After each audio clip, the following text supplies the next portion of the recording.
जय Jagannath. Hello friends, आज ये वीडियो आम +3 third semester history honours class करवा। तो +3 थर्ड सेमिस्टर जोटा हिस्ट्री ऑनर्स रोचे कोर पेपर 5 बा आपण माने कहि परिबे मेजर पेपर 5 रो यूनिट 1 रो आम सिलेक्शन जति रोचे आमर 2 मार्किया क्वेश्चन डिस्कशन करवा। तो एति कौन करेंगे आपण भल भाव नोट करेंगे देखिए या प्रायतः 2 मार्किया क्वेश्चन आसो। देखो क्वेश्चन आसनी जो आम जानना क्वेश्चन कौन पड़ो किंतु जेहेतु एति इंपोर्टेंट क्वेश्चन रोचे आपण माने को नोट करके पढ़िबे हुए तो या भितर बहुत 1 मार्किया भी आपन को मिल जिवो ए 2 मार्किया रु। तो आपण माने कौन करंतु नोट करंतु आ जहा को पीडीएफ दरकार से माने टेलीग्राम रे जॉइन करिवे। देखंतु प्रथमे आमे कोन करबा सब यूनिट वाइज आमे 1 मार्किया 2 मार्किया 3 मार्किया नहीं तो 5 मार्किया आमे डिस्कशन कर दवा। तो तापरे सब यूनिट रो हमर शेष होई साइला परे कोर्स तापरे आमे 8 मार्किया डिस्कशन करबा। तो एबे कौन करबा आमे 1 मार्किया 2 मार्किया 5 मार्किया डिस्कशन करबा। जेतळे हमर 1 मार्किया गुटे क्लास 2 मार्किया गुटे क्लास 5 मार्किया गुटे क्लास तीनटी क्लास कर साइला परे मो पीडीएफ टा टेलीग्राम रो शेयर कर देम। चलंतु आ देरी न करी आमे वीडियोटा आरंभ करबा। एटी हमर प्रथम क्वेश्चन रहउची प्रारंभिक मध्य युगर ऐतिहासिक उपादान विषय लेख। प्रारंभिक मध्य युगर जो ऐतिहासिक उपादान थिला से ऐतिहासिक उपादान विषय लेखिबा। प्रारंभिक मध्य युगर भारतीय ऐतिहासिक तथ्य जानिबा निमंते ऐतिहासिक माने तत्कालीन राजनैतिक सामाजिक अर्थनैतिक वैदेशिक संपर्क रे थिबा गुरुत्वपूर्ण उपादान को ग्रहण करतांती। ताने हम जत प्रारंभिक मध्य युग इतिहास जानिया पई कोन करंती ना सही समय तत्कालीन माने सही समय राजनैतिक सामाजिक अर्थनैतिक आ वैदेशिक संपर्क रे गुरुत्वपूर्ण जो उपादान गुड़िक रही निर्भर करती। मध्ययुगीय इतिहास जानिबा निमंते साहित्यिक एवं प्रत्नतात्विक उपादान गुरुत्वपूर्ण बहन करे। सबुठार जो गुरुत्वपूर्ण उपादान कोटा रोचे आमर मन रखिबे गोटे हला साहित्य उपादान आ गोटे हला प्रत्नतात्विक उपादान। मध्ययुगरे संस्कृति साहित्य इस्लाम धर्मर साहित्य वैदेशिक विवरणी पुराण धर्मशास्त्र व्यतीत राजा महाराजा द्वारा स्थापन करा जायथिबा स्थापत्य आ भूमिदान अभिलेख गुड़िक ऐतिहासिक उपादान रूपे ग्रहण करा जाय। देखंतु आमर जो मध्ययुगीय संस्कृति साहित्य उपर आम निर्भर करती। इस्लाम धर्मर साहित्य वैदेशिक विवरणी जो परिव्राजक मैंने आसती से भ्रमण करी जो पुस्तक गुड़िक लेखि जाती तादर भी आमको प्रमाण मिले। तापर पुराण शास्त्र जमी आम 18टा पुराण अच्छी से समय प्रशासनिक व्यवस्था विषय जना पड़े अर्थनीति सब जना पड़े। तापर राजा माने कौन करती अभिलेख गुड़िक राज्य शासन विषय लिखती विषय लिखती। तो से भी आमर को ऐतिहासिक उपादान मिलता है। तापर सेकंड क्वेश्चन आछे अभिलेख विज्ञान कौन। अभिलेख विज्ञान कौन 2 मार्किया बहुत इंपोर्टेंट क्वेश्चन। खोदित विवरणी अनुशील को अभिलेख विज्ञान कहा जाए। खोदित विवरणी अनुशील को अभिलेख विज्ञान कहा जाए। प्रस्तर कष्ट धातु गजदंत फलक कंसा फलक इटा मूर्तिका फलक सामुका पुड़ा मूर्तिका पात्र आदि जेकोसी वस्तु पर खोदित लेखन को अभिलेख बा खोदित विवरण रूपे अभिहित करा जाए। प्राचीन लेखन अनुध्यान मध्य अभिलेख विज्ञान अंतर्भुक्त अटे। ताने ये जो अभिलेखर उपादान गुड़े कौन रोची प्रस्तर माने ये जो कांथ प्रस्तर माने पत्थर गुड़िकर कौन हुए अभिलेख मिलता है। कौन सी धातुर कंसा फलक इटार ताम्र फलक सामुकार ये सब कौन हुए पुड़ा मूर्तिकार आदि जेकोसी वस्तुरे खोदित लेखन अभिलेख बा खोदित विवरण रूपे अभिहित करा जाय। से सब माने तार गोटे उपादान तार अभिलेख विज्ञान कौन आम जानले। तापर मुद्रा तत्व कौन ये सब बहुत इंपोर्टेंट क्वेश्चन।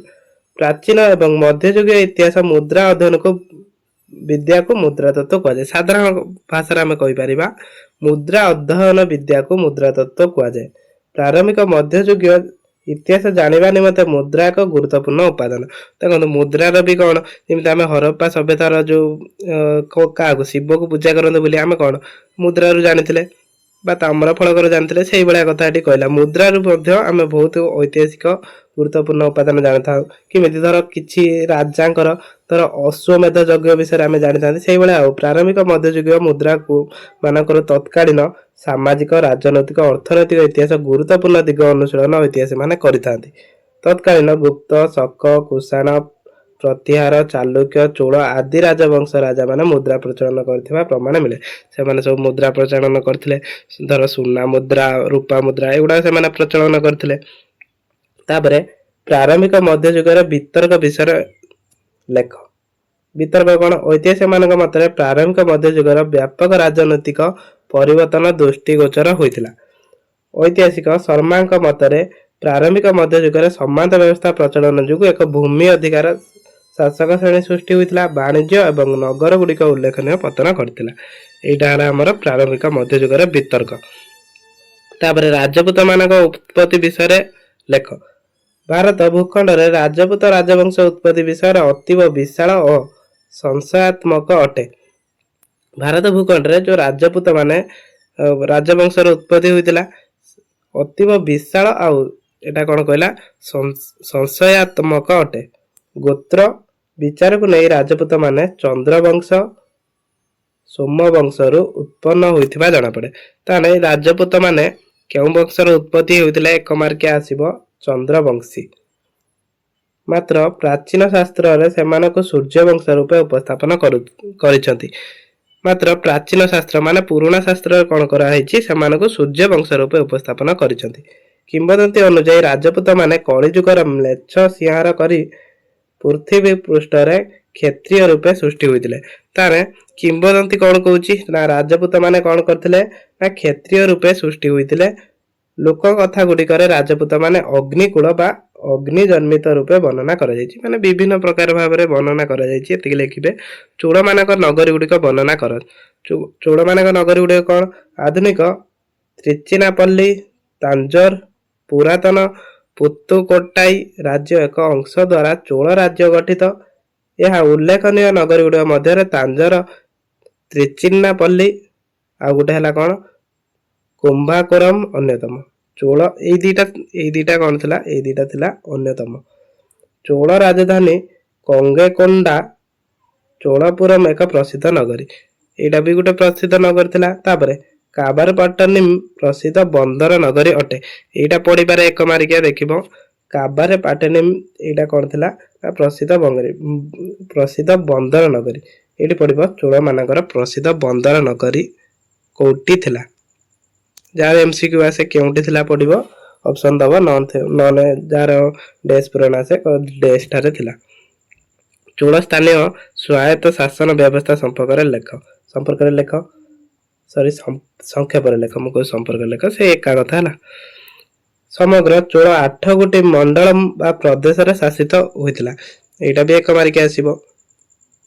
ଚୋଳ ସାମ୍ରାଜ୍ୟ କେତୋଟି? 8 ଗୋଟି ମଣ୍ଡଳମ ବା ପ୍ରଦେଶରେ ଶାସିତ ହୋଇଥିଲା। ପ୍ରତ୍ୟେକ ମଣ୍ଡଳମକୁ କେତେକ ବଳନାଣ୍ଡୁ ଏବଂ ପ୍ରତି ବଳନାଣ୍ଡୁକୁ କେତେକ କୁରରମରେ ବିଭକ୍ତ କରାଯାଇଥିଲା। ନା ଶୁଣି ପାରୁଥିବେ କୋଉ ଭଳିଆ, ମନେ ରଖିବେ। ପ୍ରତିଟି କୁଳରମରେ ଅନେକ ଗୁଡ଼ିଏ ସ୍ୱଶାସିତ ଗ୍ରାମ ଥିଲା। ପ୍ରଶାସନିକ ସ୍ତରରେ ଗ୍ରାମ, ତୃଣମୂଳ ସ୍ତରରେ ପ୍ରଶାସନିକ ଏକକ ଥିଲା। ତାହେଲେ ତୃଣମୂଳ ସ୍ତରରେ କୋଉଟା ଥିଲା? ଗ୍ରାମ। ଗ୍ରାମ ଉପରକୁ ଥିଲା କୁରରମ, ତା ଉପରକୁ ଥିଲା କୋଉଟା? ବଳନାଣ୍ଡୁ, ତା ଉପରକୁ ଥିଲା ପ୍ରଦେଶ। ମନେ ରଖିବେ। ତାପରେ ରାଜ ପଦବୀ ବିଧିକରଣ କଣ? ପ୍ରାରମ୍ଭିକ ମଧ୍ୟଯୁଗ ଭାରତ ରାଜାମାନେ ନିଜଠାରେ ଦେବତ୍ୱକୁ ପ୍ରତିରୂପଣ କରି ସାର୍ବଭୌମତ୍ୱ କ୍ଷମତା ଅଧିକାରୀ ହେବା ନିମନ୍ତେ ପ୍ରଚେଷ୍ଟାକୁ ରାଜ ପଦବୀ ବୈଧିକରଣ କୁହାଯାଏ। ଏଇଟା ପ୍ରାରମ୍ଭିକ ମଧ୍ୟଯୁଗରେ କଣ? ଭାରତର ଯୋଉ ରାଜାମାନେ ଥିଲେ ନିଜଠାରୁ ଦେବତ୍ୱକୁ ପ୍ରତିରୂପଣ କରି ସାର୍ବଭୌମତ୍ୱ କ୍ଷମତାର ଅଧିକାରୀ, ମାନେ ସିଏ ନିଜକୁ ସାର୍ବଭୌମତ୍ୱ କ୍ଷମତାର ଅଧିକାରୀ ଭାବୁଥିଲେ। ସେଇଥିପାଇଁ କଣ କରିଥିଲେ? ସେଥିପାଇଁ ଯୋଉ ପ୍ରଚେଷ୍ଟା କରିଥିଲେ ସେଇଟା କୁହାଗଲା ରାଜ ପଦବୀର ବୈଧିକରଣ। ସେମାନେ ଉଚ୍ଚକୁଳ ସମ୍ଭୂତ ବ୍ରାହ୍ମଣ ମାନଙ୍କୁ ଦାନ ନ ଦେଇ ନିଜକୁ ପରମ ଭଟ୍ଟାକାର ମହାଧିରାଜା ଏବଂ ପରମେଶ୍ୱର ଇତ୍ୟାଦି ସମ୍ମାନର ସମ୍ବୋଧନ କରୁଥିଲେ। ସେମାନେ କଣ କରୁଥିଲେ? ବ୍ରାହ୍ମଣ ମାନଙ୍କୁ ଦାନ ଦେଇ, ନ ଦେଇ କହିଦେଇଥିଲି କି ଏଟା ଦାନ ଦେଇ ହେଲା। ସେମାନେ ବ୍ରାହ୍ମଣ ମାନଙ୍କୁ ଦାନ ଦଉଥିଲେ। ସେମାନେ ଦାନ ଦେଇ କଣ ନିଜକୁ ମହାଧିରାଜା ଓ ପରମେଶ୍ୱର ଇତ୍ୟାଦି ସମ୍ମାନରେ ଭୂଷିତ କରୁଥିଲେ।